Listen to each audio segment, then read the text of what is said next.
The fluorescent lights in the hospital corridor buzzed like angry wasps, casting their harsh glow on the consent forms spread across the small table between us. My hands trembled as I held the pen, the weight of it feeling impossibly heavy. 40 years of marriage, and it had come to this. Me begging my husband to sign papers that could save my life. "Margaret, I need more time to think about this," Richard said, his voice carrying that same patronizing tone he'd perfected over 4 decades. He adjusted his wire-rimmed glasses and smoothed down his thinning gray hair, a gesture I'd once found endearing, but now recognized as his way of buying time when he was about to disappoint me. "More time?" My voice cracked, betraying the desperation I was trying so hard to hide. "Richard, the tumor is pressing against my spine. Dr. Patterson said if we wait any longer, I could be paralyzed. Or worse." He looked away, his pale blue eyes focusing on something beyond the hospital window.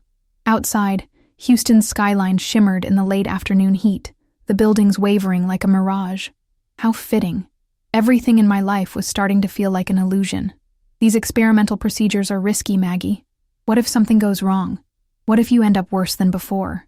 His words were measured, clinical, as if he were discussing a business transaction rather than his wife's life. I wanted to scream that doing nothing was the real risk, that the cancer eating away at my vertebrae wouldn't pause to consider his comfort level. Instead, I reached for his hand, feeling the familiar calluses from his weekend golf games, the thick band of his wedding ring that he still wore religiously despite everything that had been crumbling between us. "I'm scared too," I whispered, "but I'm more scared of leaving our daughter without a mother. I'm more scared of never seeing our grandchildren grow up. Please, Richard, I need you to sign these papers. I need you to choose me." For a moment, something flickered in his eyes. Was it guilt? Fear? Love, perhaps? Buried deep beneath layers of whatever had been growing between us like a cancer of its own. But then his expression hardened again, settling into the mask he'd been wearing more and more frequently over the past few years. "I'm not signing anything today," he said, standing up and straightening his polo shirt. "We'll discuss this at home, when we've both had time to think clearly." The words hit me like a physical blow. 40 years of marriage, and he was walking away when I needed him most. I watched him gather his keys and wallet, moving with the same methodical precision he brought to everything in his life. His accounting practice, his golf game, his careful management of our household finances. Everything except his management of our marriage, it seemed. "Where are you going?" I asked, hating how small my voice sounded. "The office. I have work to finish." He paused at the door, not quite meeting my eyes. "We'll talk tonight." And then he was gone, leaving me alone with the unsigned consent forms and the growing realization that the man I'd married 4 decades ago might be a stranger. I sat in that sterile hospital room for another hour, staring at the papers that could give me a chance at life. The surgeon had explained everything in careful detail. The risks, the benefits, the necessity of acting quickly. A spinal tumor wasn't something you could negotiate with or postpone indefinitely. It was a ticking clock, and every day we waited decreased my chances of a full recovery. But Richard seemed more concerned about the financial implications than my survival. He'd questioned Dr. Patterson about insurance coverage, about experimental procedure costs, about liability. Never once had he asked about my pain levels or my fears about dying. When had we become this? When had love transformed into ledger sheets and cost-benefit analyses? My phone buzzed with a text from our daughter Sarah. How did it go with Dad? Did he sign the papers? I stared at the screen, my fingers hovering over the keyboard. How could I tell her that her father had abandoned me in my darkest hour? How could I explain that the man who'd walked her down the aisle just 3 years ago, who'd cried when she'd given him his first grandchild, had just walked away when his wife needed him most? "Still discussing," I typed back. "We'll call you later." It wasn't technically a lie, but it felt like one. Everything felt like a lie lately. The drive home was torture. Every pothole sent spikes of pain through my spine, reminding me of why I was fighting this battle in the first place. The pain medication Dr. Patterson had prescribed helped, but it also left me feeling disconnected from reality, as if I were watching my life through a thick pane of glass. Our house looked the same as it had that morning. The manicured lawn Richard obsessed over, the flower beds I'd planted during happier times, the 2-story colonial that had once represented all our dreams come true. But something felt different now. Maybe it was me. Maybe the pain and fear had finally cracked something open inside me, letting in light I'd been trying to keep out. Richard's BMW was already in the garage when I pulled in. He'd beaten me home, probably speeding to avoid any chance of us arriving together and having to continue our conversation. I found him in his study, surrounded by client files and financial statements, his reading glasses perched on the end of his nose. "We need to talk," I said from the doorway. "In a minute, Maggie. I'm in the middle of something important. Something important. More important than his wife's cancer diagnosis, apparently. This is important too, Richard. This is my life we're talking about." He sighed heavily, the same sigh he'd perfected over the years whenever I interrupted his work. "Look, I've been thinking about what the doctor said. Maybe we should get a second opinion. Maybe there are less invasive options. I've already gotten 3 opinions. They all say the same thing. Surgery now, or I risk permanent paralysis. Or death. Death is a risk with surgery too," he countered, finally looking up from his papers. "These experimental procedures have a 30% failure rate. 30%, Margaret. Would you bet your life on odds like that?" The way he said it, as if he were discussing a stock portfolio rather than my survival, made my stomach turn. "I'm already betting my life, Richard. I'm betting it on you caring enough to support me through this, and I'm losing." He removed his glasses and rubbed his eyes. For a moment, he looked older than his 58 years, the weight of whatever he was carrying etched into the lines around his eyes. But instead of softening, instead of reaching for me, he retreated further behind his walls. "I need more time," he said again. "This affects both of us. This affects our financial future, our retirement plans. I can't just sign papers without understanding all the implications. Our financial future, our retirement plans. Not my survival, not our marriage, not our family. Money. It always came back to money with Richard. What happened to us?" I asked, the question slipping out before I could stop it. "When did we become people who put finances before family?" His jaw tightened. "I'm being practical, Margaret.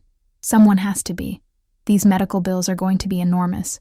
Even with insurance. If something goes wrong, if you're disabled, we'll need every penny we have. If I'm dead, we won't need anything."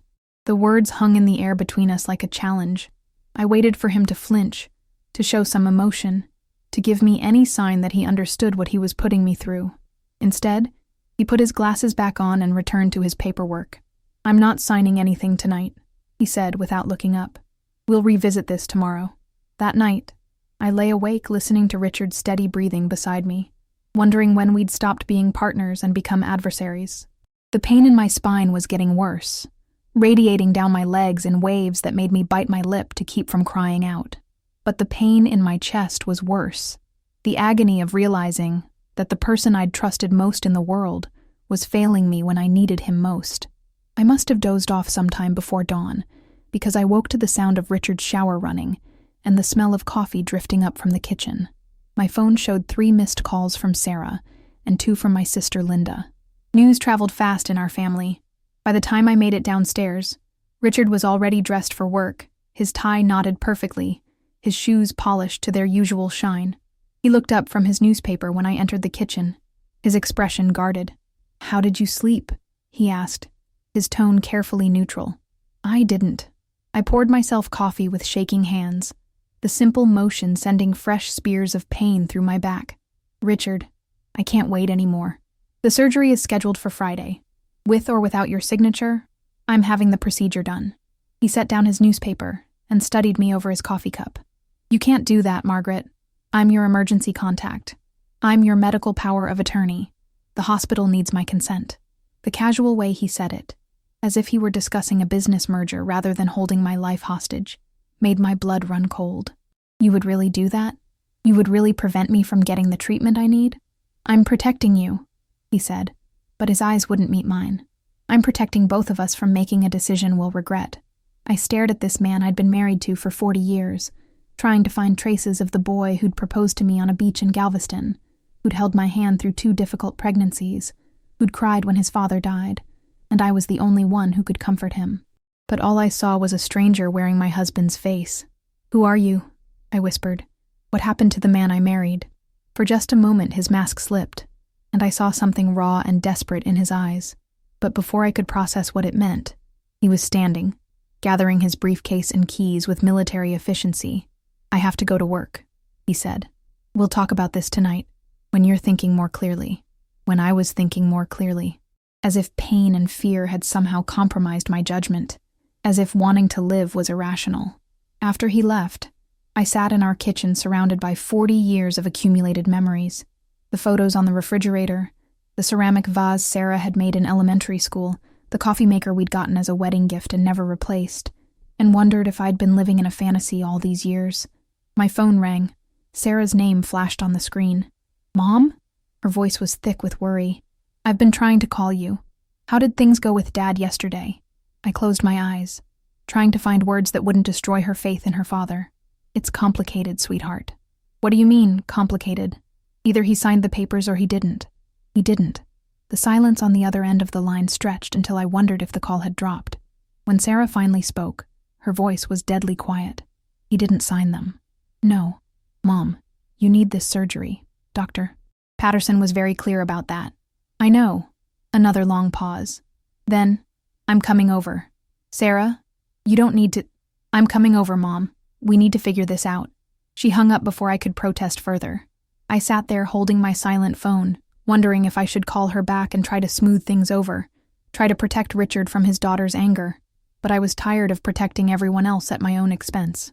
I was tired of being the one who always had to be reasonable, accommodating, understanding. For once, maybe it was time to let someone else take care of me.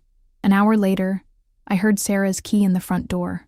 She'd kept a key to our house since college, a fact that had sometimes irritated Richard, but that I'd always appreciated.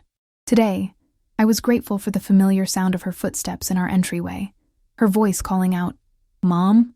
in the same tone she'd used as a child coming home from school. "In the kitchen," I called back. She appeared in the doorway, her dark hair pulled back in a messy bun, her face flushed with anger and worry. At 29, Sarah had inherited the best of both Richard and me, his analytical mind and my stubborn streak, his attention to detail and my fierce loyalty to family. Seeing her now, I remembered why I was fighting so hard to survive. "Tell me everything," she said, settling into the chair across from me. "Start from the beginning." So I did. I told her about Richard's refusal to sign the papers, his concerns about money, his suggestion that we get more opinions when we'd already exhausted every other option. I told her about his cold calculation, his emotional distance, his apparent inability to understand that his wife was dying. Sarah listened without interrupting, her expression growing darker with every word. When I finished, she sat back in her chair and rubbed her temples. "This isn't like Dad," she said finally.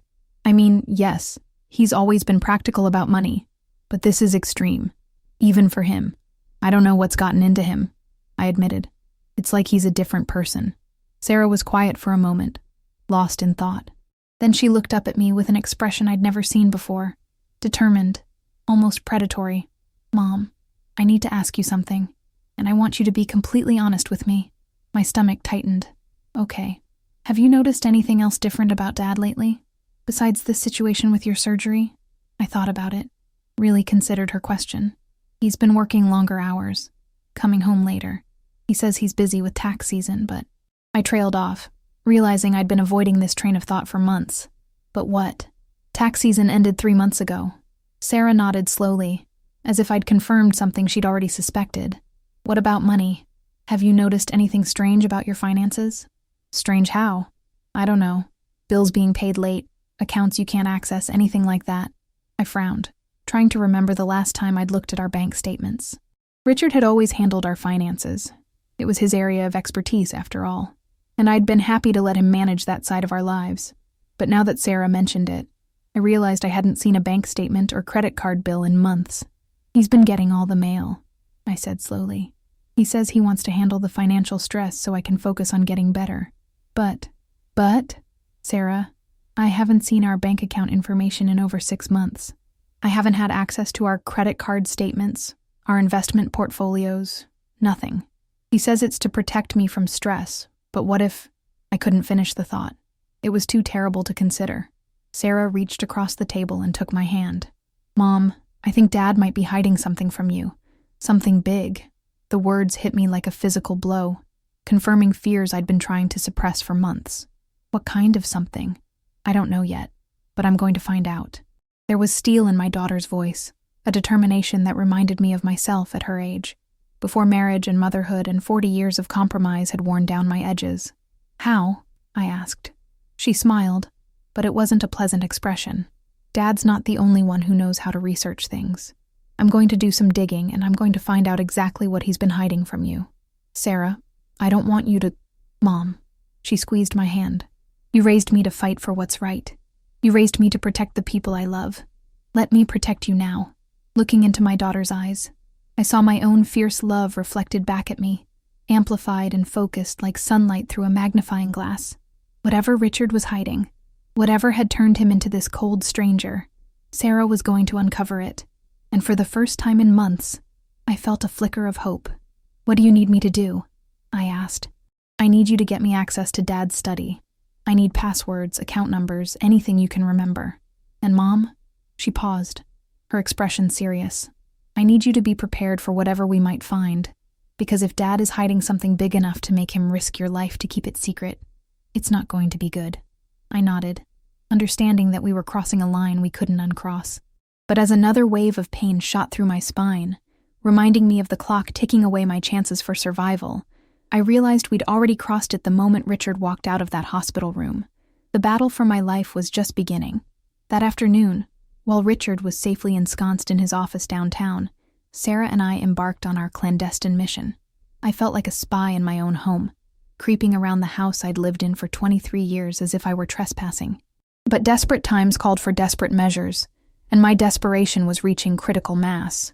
The study first, Sarah said, pulling on a pair of latex gloves she'd brought from her job at the veterinary clinic. If Dad's hiding something financial, that's where we'll find it. Richard's study had always been his sanctuary, off limits to everyone except the cleaning lady who came twice a month. He claimed he needed absolute organization to focus on his clients' complex financial situations. Now I wondered if he'd simply needed privacy to manage his secrets. The room smelled like leather and his cologne, familiar scents that had once made me feel safe and loved. Now they made my stomach churn with betrayal and dread. Sarah went straight to his desk, a massive mahogany piece he'd inherited from his father. Mom, do you know his computer password? I shook my head. He changed it recently, said it was for security purposes. Okay, we'll work around that. What about his filing system? Any idea how he organizes things? I opened the top drawer of his filing cabinet, expecting to find the usual array of client folders and tax documents. Instead, I found a series of manila envelopes marked with cryptic codes, numbers and letters that meant nothing to me. Sarah, look at this.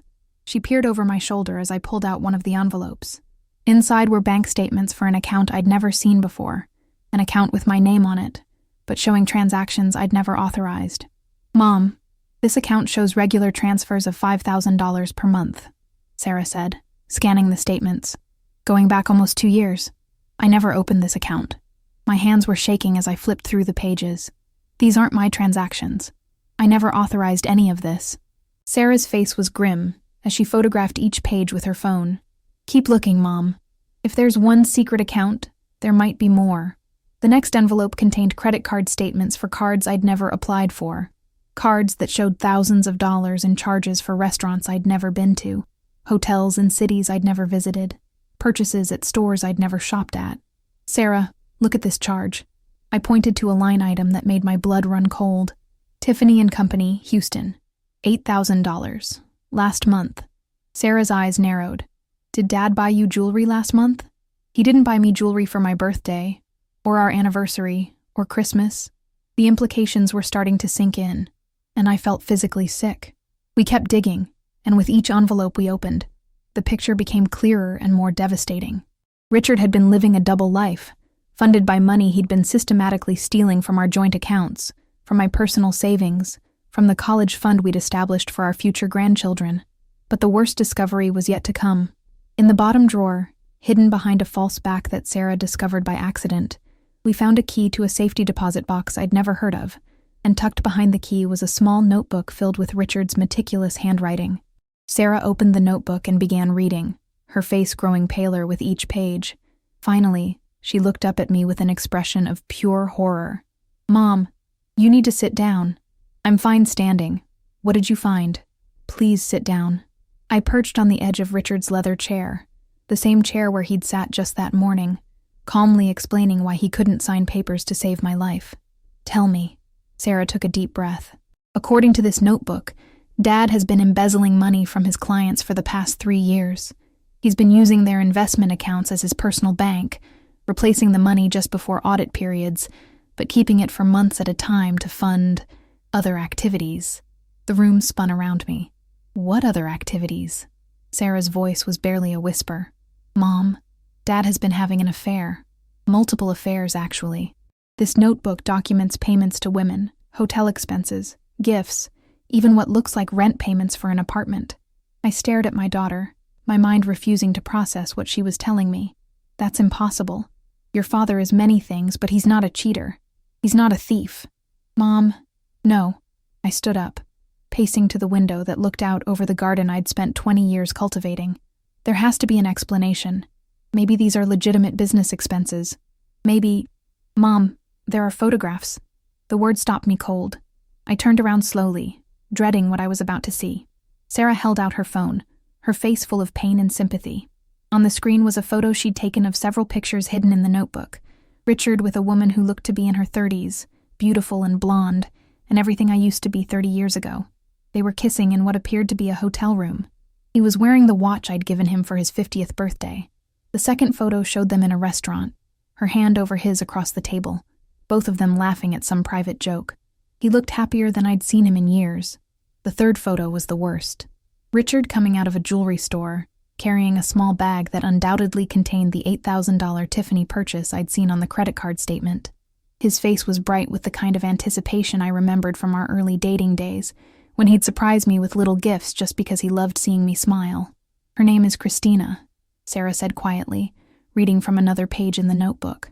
"She's 34 years old. He's been seeing her for 18 months. And according to these records, he spent over $200,000 on her and other women over the past 3 years. $200,000. Money we'd saved for retirement, for emergencies, for Sarah's children's education. Money that should have been available now, for my medical expenses, for the experimental surgery that could save my life. Mom, are you okay?" I wasn't okay. I would never be okay again. But I was something else. I was furious. 40 years of marriage, and this was what I got in return. Not just betrayal, not just adultery, but theft. He'd been stealing from me, from our family, from his own clients, to fund his affairs. And now he was willing to let me die rather than risk his secrets being exposed through insurance investigations and medical bill scrutiny. "We need to get that safety deposit box," I said, my voice steadier than I felt. "Mom, we can't just— We're going to that bank right now. We're going to see what else he's been hiding." Sarah looked uncertain. "That might be illegal. If the box is only in his name—" "I don't care." The words surprised me with their vehemence. "Sarah, your father has been systematically destroying our family's financial security to fund his affairs. He's stolen money from clients who trusted him with their life savings. And now he's willing to let me die to keep his secrets safe. I'm done caring about what's legal or proper or polite. I want to know everything." My daughter studied my face for a long moment, then nodded slowly. "Okay, but we do this smart. We photograph everything we find, we don't take anything that isn't legally ours, and we document everything so we have evidence if we need it." "Evidence for what?" "Mom, Dad isn't just cheating on you. He's committing felonies. Embezzlement from clients is a federal crime. If we can prove what he's been doing, we have leverage to force him to sign those surgical consent forms, and we might be able to recover some of the money he's stolen from you." The word leverage sent a chill through me, but it was quickly replaced by a warm surge of vindication. Richard thought he held all the power in our relationship because he controlled our finances. But knowledge was power too, and now we had knowledge. "There's something else," Sarah said, still reading from the notebook. "It looks like Dad might be planning to leave you. There are notes about consulting a divorce attorney, questions about asset protection, strategies for minimizing spousal support." The final piece of the puzzle clicked into place. Richard wasn't just refusing to sign the surgical consent forms because he was concerned about money. He was refusing to sign them because he was planning to abandon me anyway. If I survived the surgery, he'd have to go through with the divorce and lose half of whatever assets he hadn't already squandered. If I died, He'd inherit everything and be free to start over with Christina or whoever came next. My husband wasn't just betraying me. He was gambling with my life for his own convenience. Sarah, I want you to go home, I said quietly. Mom, no, I'm not leaving you alone with this. I'm not going to do anything rash. I just need some time to think, to process all of this. She looked skeptical, but after studying my face for a moment, she nodded. Okay, but I want you to promise me something. What?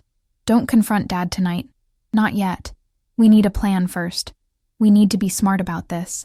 I promised, though I wasn't sure I could keep that promise if Richard walked through the door acting like the devoted husband. Sarah helped me photograph everything we'd found, then carefully put all the documents back exactly where we'd found them.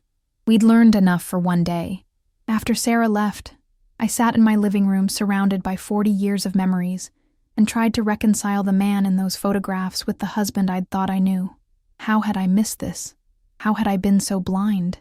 But even as I asked myself those questions, I realized I hadn't missed it entirely.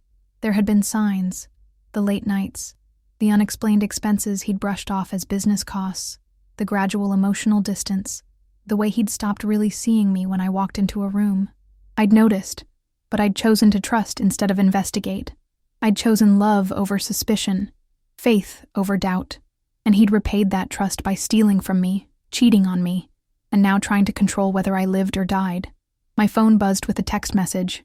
For a moment, my heart leaped, thinking it might be Richard with an apology or an explanation. Instead, it was from Dr. Patterson's office, reminding me that my surgery was scheduled for Friday, just 3 days away, and asking me to confirm that my husband had signed the necessary consent forms. I stared at that text for a long time, thinking about the choice Richard had given me: submit to his control or die. But he'd miscalculated.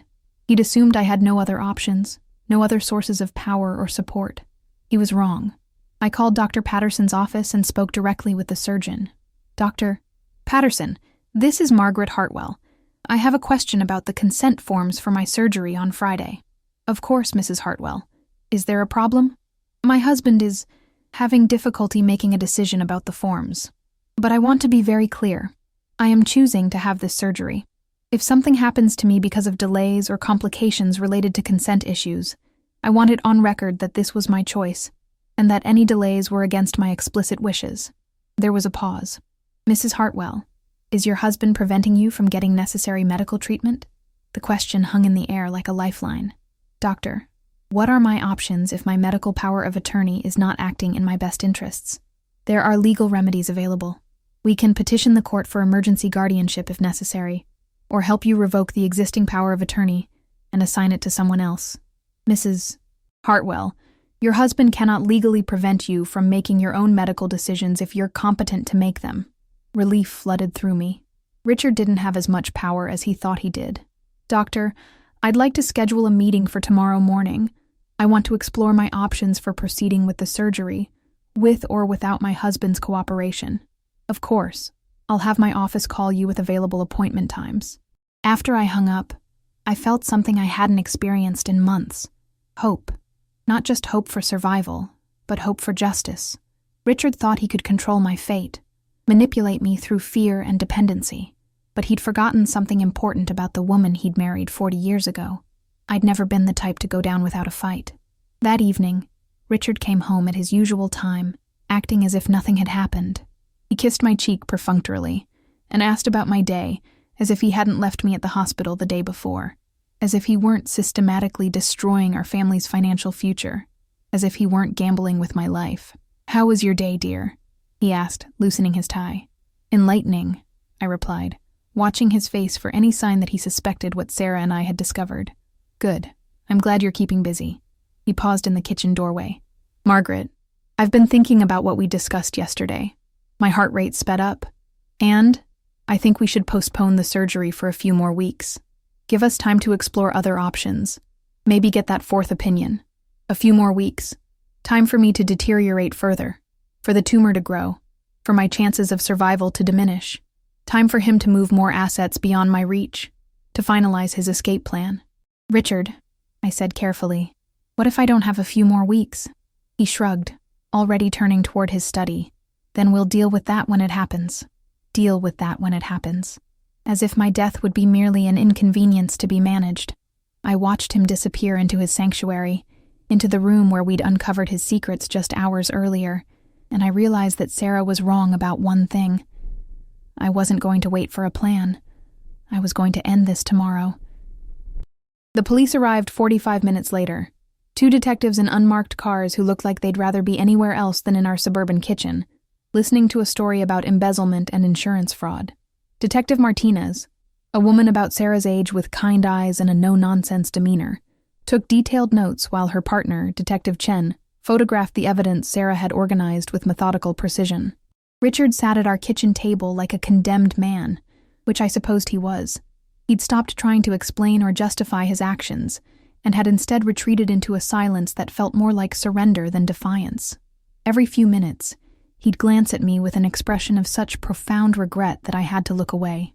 "Mrs. Hartwell," Detective Martinez said, closing her notebook, "I want you to understand that pressing charges will likely result in significant media attention. Your husband's client list includes some prominent Houston business people, and financial crimes of this magnitude tend to attract reporters. I understand. There's also the possibility that some of the stolen money may never be recovered. If your husband has spent it on personal expenses, as it appears he has, the victims may not be made whole even after prosecution." I nodded, though the thought of Harold Morrison and the other clients losing their retirement savings made me feel sick. These were people who'd trusted Richard with their life's work, their security, their dreams of a comfortable old age. How many of them would have to postpone retirement or go back to work because of my husband's crimes? "Mrs. Hartwell," Detective Chen said gently, "are you absolutely certain you want to proceed with this? Once we arrest your husband, there's no going back. Your marriage, your financial situation, everything will change."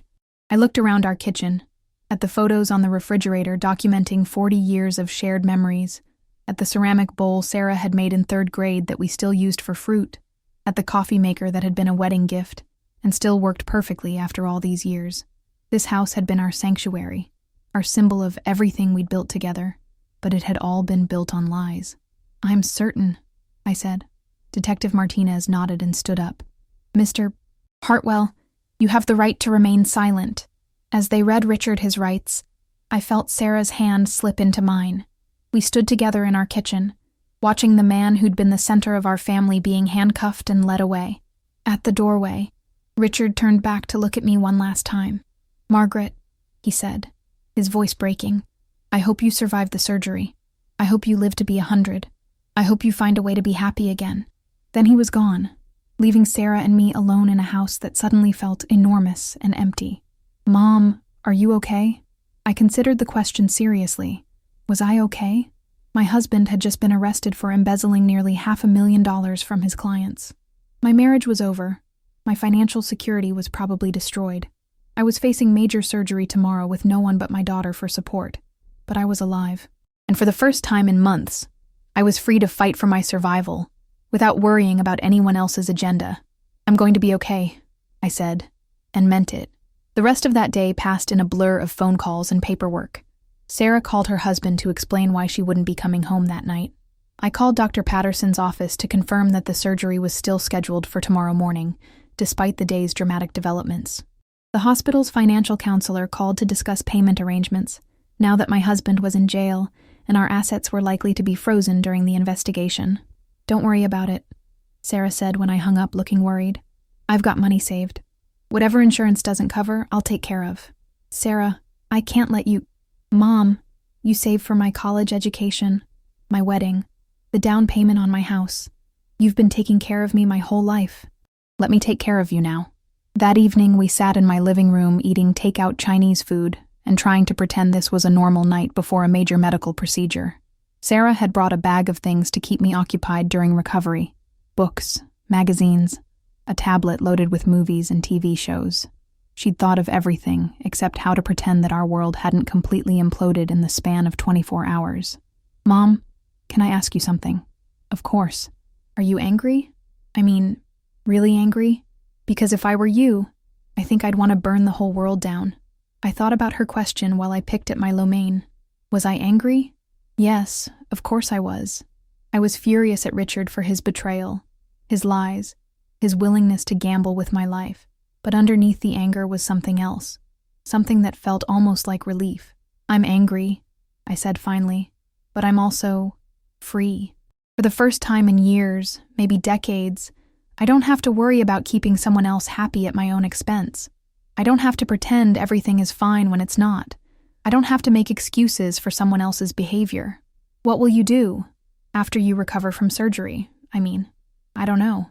I've never been on my own before. I went from my parents' house to marriage to motherhood without ever living independently. It's terrifying and exciting at the same time." Sarah smiled for the first time all day. "You're going to be amazing, Mom. You're the strongest person I know." "I don't feel strong. Strength isn't about not being scared. It's about being scared and doing what needs to be done anyway. And that's exactly what you've been doing." At 11 o'clock, Sarah helped me with the pre-surgery preparations, the special soap I had to use, the medications I needed to take, the logistics of getting to the hospital at 6 a.m. for a 7 a.m. procedure. We laid out my clothes for the morning and double-checked that we had all the necessary paperwork. "Sarah," I said as we were turning off the lights, "I need you to promise me something. Anything.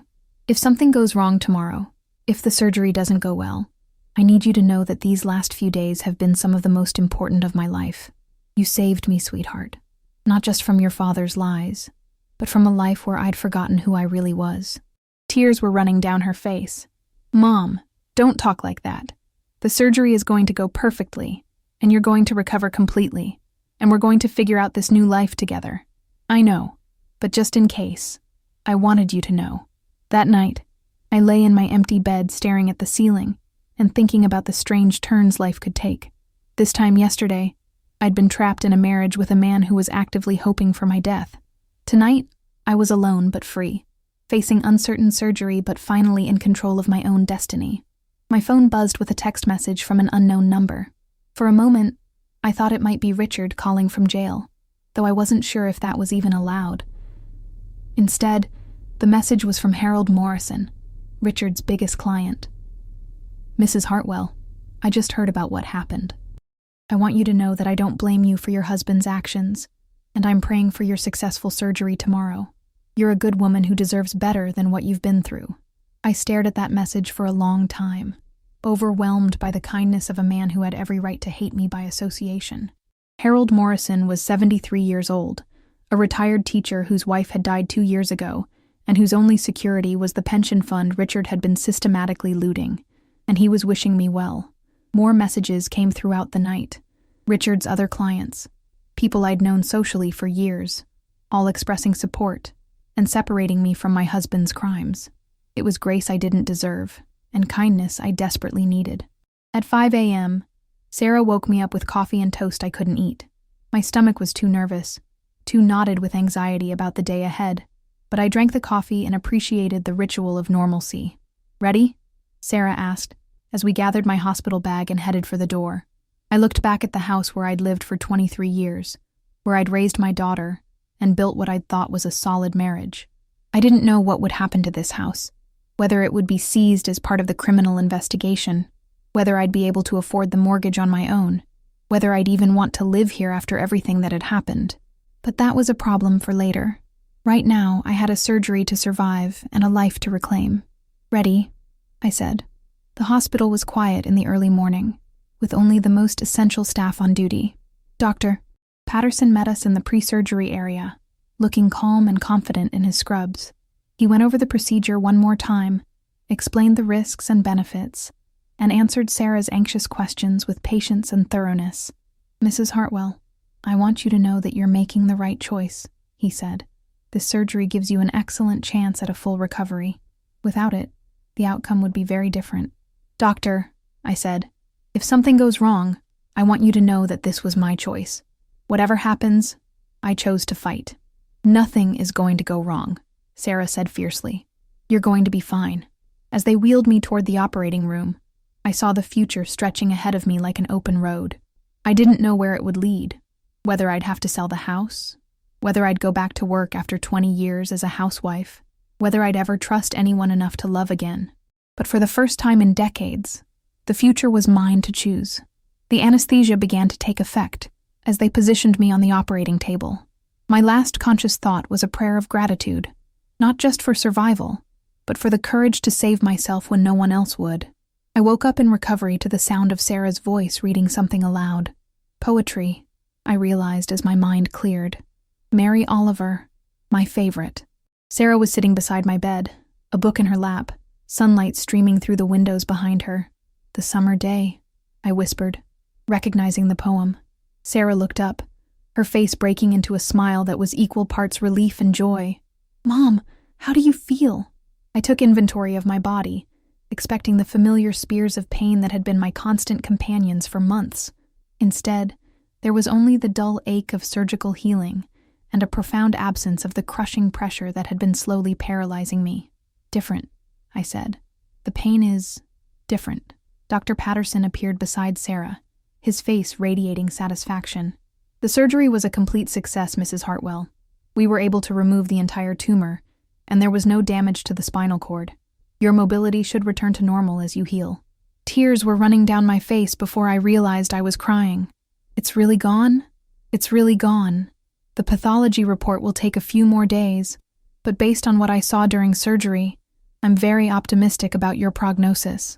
Sarah was crying too, gripping my hand as if she never intended to let go. Mom, you did it. You fought, and you won. Over the next few days, as I slowly regained my strength, visitors came and went from my hospital room. My sister Linda flew in from Denver, bringing flowers and fierce hugs and a determination to help me rebuild my life. My brother Tom drove down from Dallas with his wife, filling my room with laughter and stories from our childhood. But the most surprising visitor was Harold Morrison, the man whose retirement savings Richard had stolen. He appeared on my third day in the hospital, carrying a small bouquet of roses from his own garden. Mrs. Hartwell, he said, settling into the visitor's chair with the careful movements of a man in his 70s. I hope you don't mind me coming. Mr. Morrison, I should be the one apologizing to you. What your husband did was not your fault, he said firmly. You're as much a victim as the rest of us. Maybe more, since you trusted him with your heart as well as your money. We talked for an hour about everything and nothing. His late wife's battle with cancer, his children who lived too far away, the garden he'd been cultivating since retirement.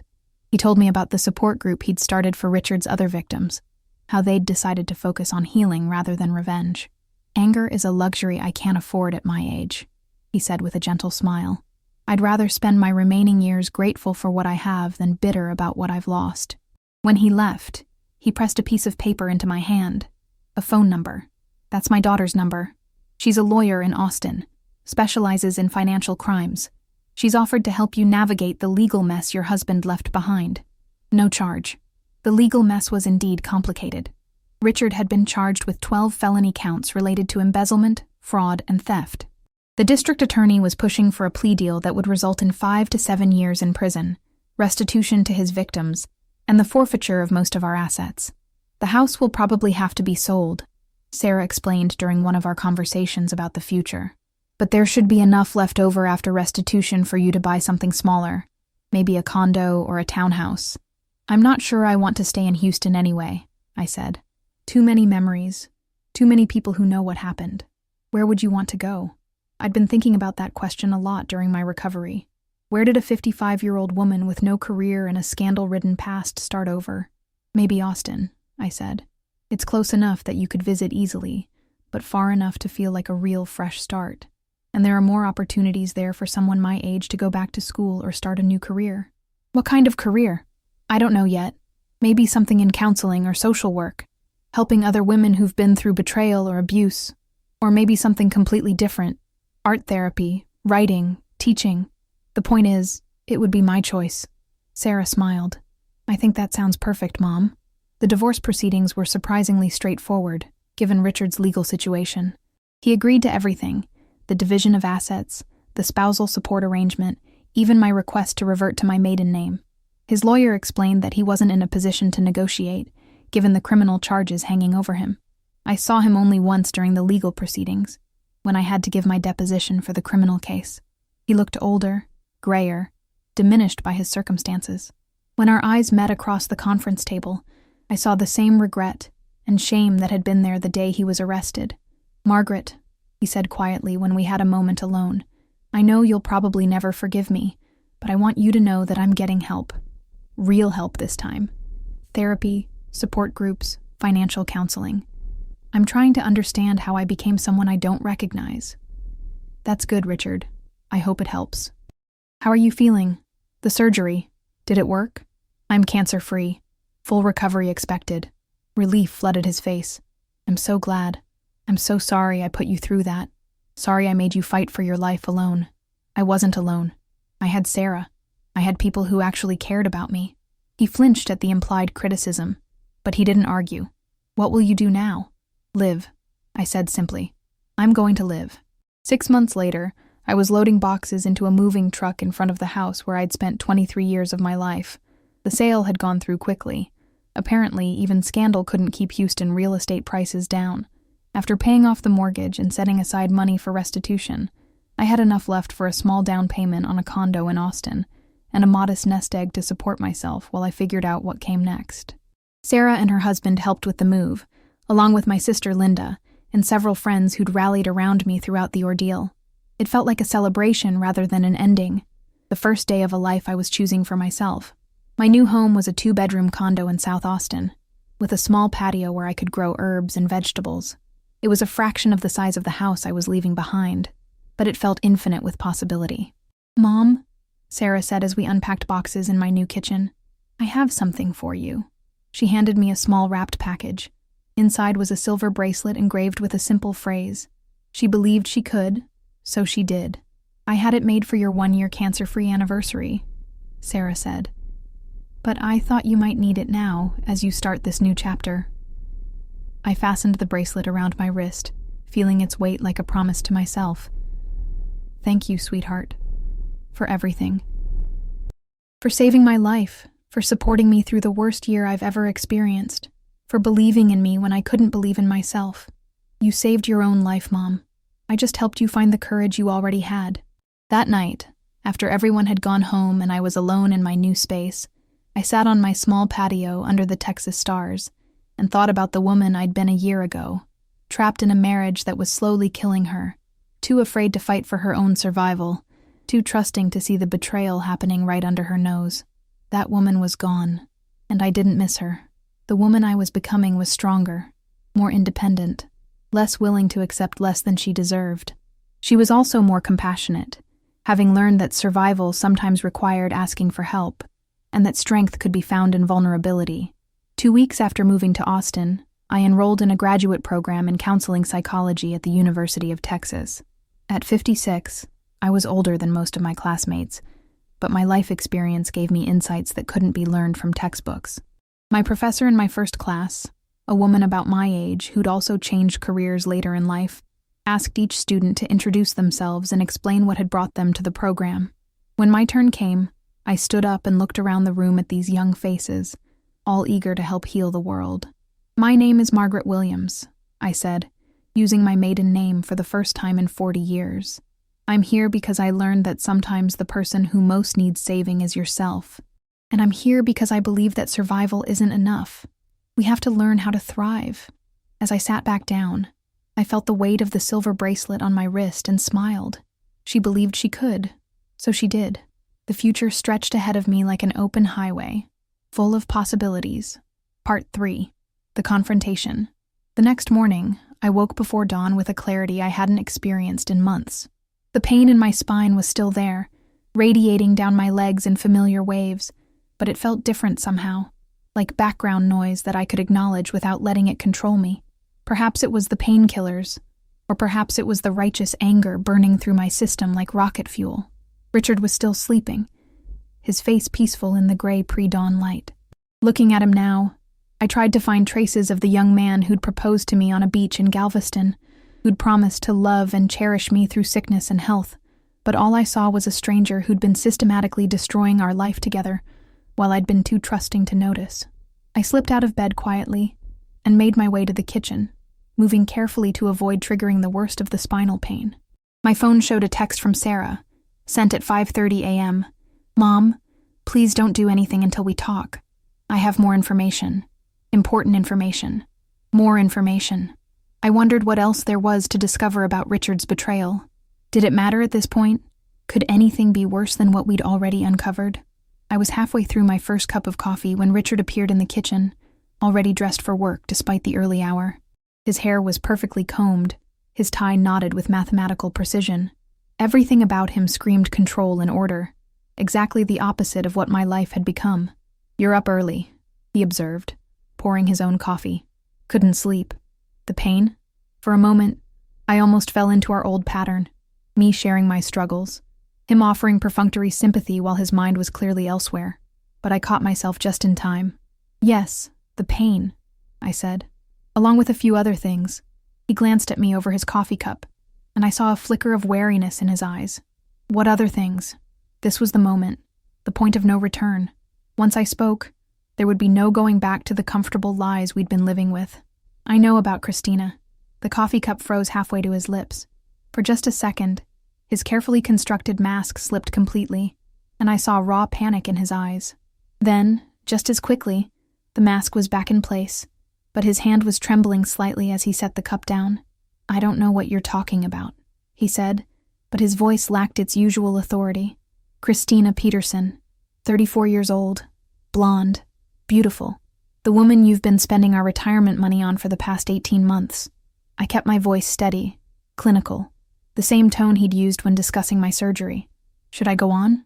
Richard's face went through a series of expressions: denial, calculation, and finally something that might have been relief. "How long have you known? Does it matter? Margaret, you have to understand." "No." I stood up, ignoring the spike of pain that shot through my spine. "I don't have to understand anything. What I have to do is decide whether to call the police about the embezzlement, or your clients about where their money really went, or just Dr. Patterson about getting a court order to override your medical power of attorney." The color drained from his face. "You've been through my files. Your secret files, yes. The ones hidden behind the false back in your filing cabinet. Very thorough record-keeping, Richard. I'm sure the FBI will appreciate your attention to detail when they investigate your client theft." He sank into his chair, as if his legs wouldn't support him anymore. "Margaret, please, let me explain." "Explain what?" "How you've been stealing from people who trusted you with their life savings.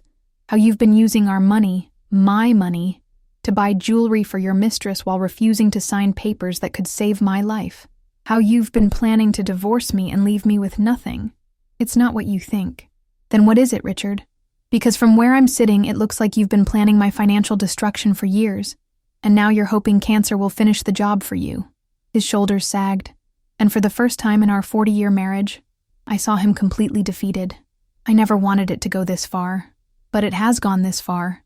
The question now is what we do about it. He looked up at me with something that might have been hope. "What do you want?" "I want you to sign the surgical consent forms. Today. This morning." "Margaret, I'm not finished." My voice was harder than I'd ever heard it. "I want you to transfer every penny you've stolen from our accounts back where it belongs. I want you to end your relationship with Christina and anyone else you've been seeing, and I want you to get help, therapy, counseling, whatever it takes to figure out how you became someone I don't recognize. And if I do all that, then maybe we can find a way through this. Maybe we can rebuild something worth saving." He was quiet for a long moment, staring at his hands. "And if I don't, then I call your biggest client, Harold Morrison, and tell him where his pension fund really went. I call the State Board of Accountancy and report your license violations. I call the police and file charges for theft and fraud. And I call Dr. Patterson and revoke your medical power of attorney so you can never again use my health as leverage for your crimes." The silence stretched between us like a taut wire. Outside, I could hear the neighbor's dog barking and the sound of morning traffic beginning to build. Normal sounds of a normal day in a normal world.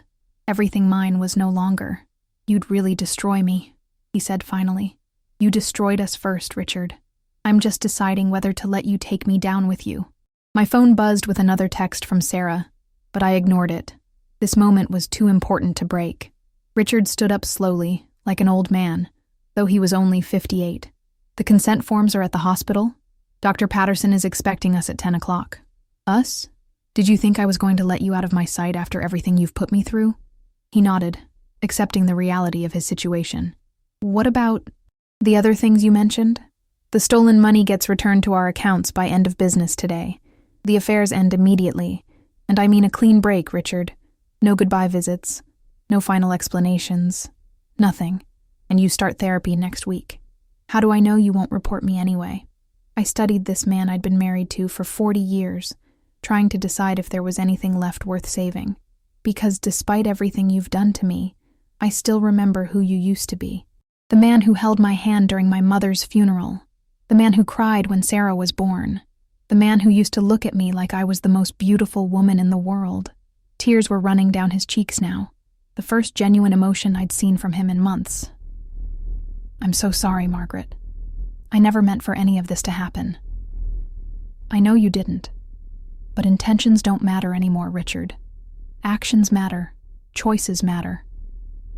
And right now, you need to choose whether you want to be the man who saves his wife's life or the man who destroys everything he's ever claimed to love.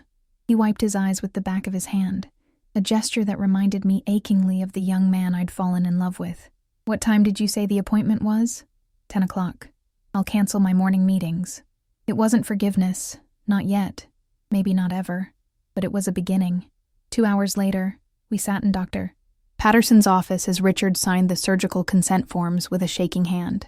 The doctor had tactfully not asked about the change in Richard's attitude, though I could see the curiosity in his eyes.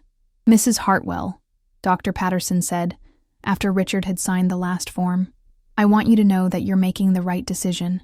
The tumor has grown since your last scan, and waiting any longer would significantly decrease your chances of a full recovery. I felt Richard tense beside me. How much has it grown? Approximately 15% in the past 2 weeks. That's why time was so critical. Richard's face went white as the implications sank in. His delays hadn't just been cruel, they'd been potentially fatal. When is the earliest you can schedule the surgery? I asked. Tomorrow morning, if you're ready.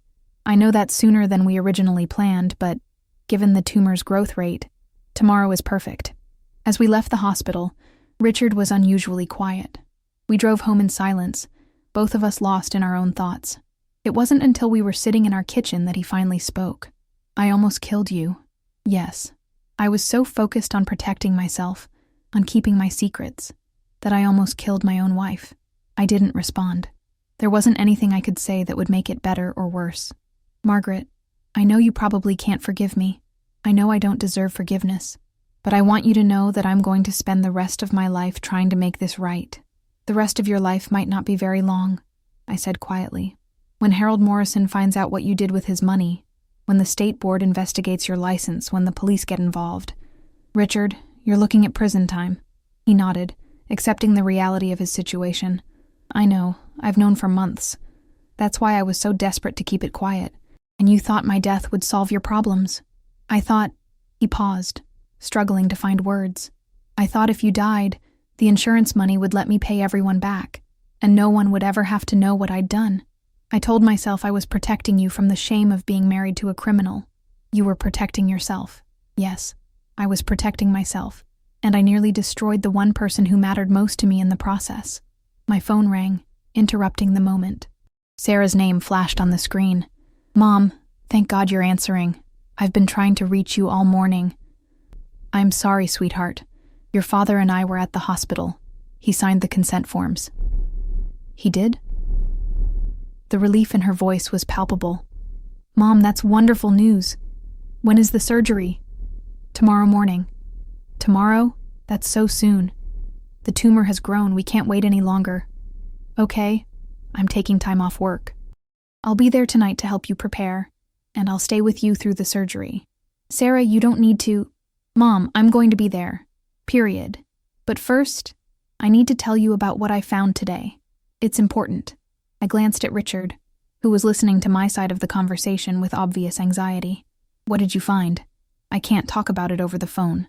I'm coming over right now. Is Dad there? Yes. Good. He needs to hear this too. She hung up before I could ask any more questions. Richard looked at me with undisguised fear. What do you think she found? I don't know. But given everything else we've discovered, I'm sure it's not good news for you. 20 minutes later, Sarah walked through our front door carrying a manila envelope, her face grim with determination. She looked like a prosecutor about to present her closing arguments, and I felt a chill of apprehension. Dad, she said without preamble. "I need you to tell me about the Morrison account." Richard went very still. "What about it?" "I need you to tell me exactly how much money you took from Harold Morrison's pension fund." "Sarah, I don't think this is appropriate." "Dad," her voice cut through his protest like a blade. "I went to see Mr. Morrison this morning. I told him I was concerned about his account security because of some irregularities I'd noticed in Mom's medical paperwork." Richard's face went ashen. "You what?" "He was very helpful, very trusting. He showed me his most recent account statements and explained how grateful he was that you'd been able to get such good returns on his investments this year." She opened the envelope and pulled out several photocopied pages. "According to his statements, his pension fund has grown by 12% this year. According to the actual investment records I pulled from the state database, his real returns should have been about 4%. The implication hit me like a physical blow. "Richard, please tell me you didn't—" "The Morrison account is worth $1.2 million, Sarah continued relentlessly. "If his real returns were 4% instead of 12%, that means you've been showing him fictitious gains of about $96,000. Richard slumped in his chair. "Sarah, you don't understand." "I understand perfectly, Dad. You've been running a Ponzi scheme. You've been using new clients' money to pay the fake returns you've been promising existing clients. And when that wasn't enough, you started stealing from Mom's accounts and using that money to cover the shortfall." The room was spinning around me. "How many clients, Richard?" He couldn't meet my eyes. "7. 7 clients whose money you've stolen. I was going to pay it all back. The insurance money from your— If something happened to you, it would have been enough to make everyone whole." Sarah's voice was deadly quiet. "Dad, you've been hoping Mom would die so you could use her life insurance money to cover up your crimes. It wasn't like that. It was exactly like that." She turned to me, her eyes filled with pain and fury. "Mom, Dad has stolen over $400,000 from his clients. The only way he can pay it back is if you die and he collects on your life insurance policy. $400,000. The number was so large I couldn't quite process it. "But there's more," Sarah continued, pulling another set of papers from her envelope. "Dad, do you want to tell Mom about the second life insurance policy you took out on her 6 months ago? Or should I?" The world tilted sideways. "What second policy?" Richard's voice was barely a whisper. "Margaret, I can explain. You took out a second life insurance policy on your wife without her knowledge?" My voice sounded strange and distant, as if it were coming from someone else. "It was just insurance. In case something happened." "In case something happened? Or in case you made something happen?" The question hung in the air like an accusation. Richard looked up at me with genuine horror in his eyes. "Margaret, no. I could never hurt you. The policy was just— It was just in case the first one wasn't enough to cover everything. Everything meaning your crimes. I hoped, maybe the cancer would—" He couldn't finish the sentence, but he didn't need to. The truth was written all over his face. He'd been hoping the cancer would kill me, so he could collect on both life insurance policies and use the money to cover up his embezzlement. My husband hadn't just been gambling with my medical care. He'd been actively hoping for my death. Sarah was crying now, tears of anger and betrayal streaming down her face. "Dad, how could you? How could you do this to Mom? How could you do this to us?" Richard buried his face in his hands. "I never meant for any of this to happen. It started small, just borrowing a little money here and there to cover some investments that went bad. But then it snowballed, and I couldn't find a way out.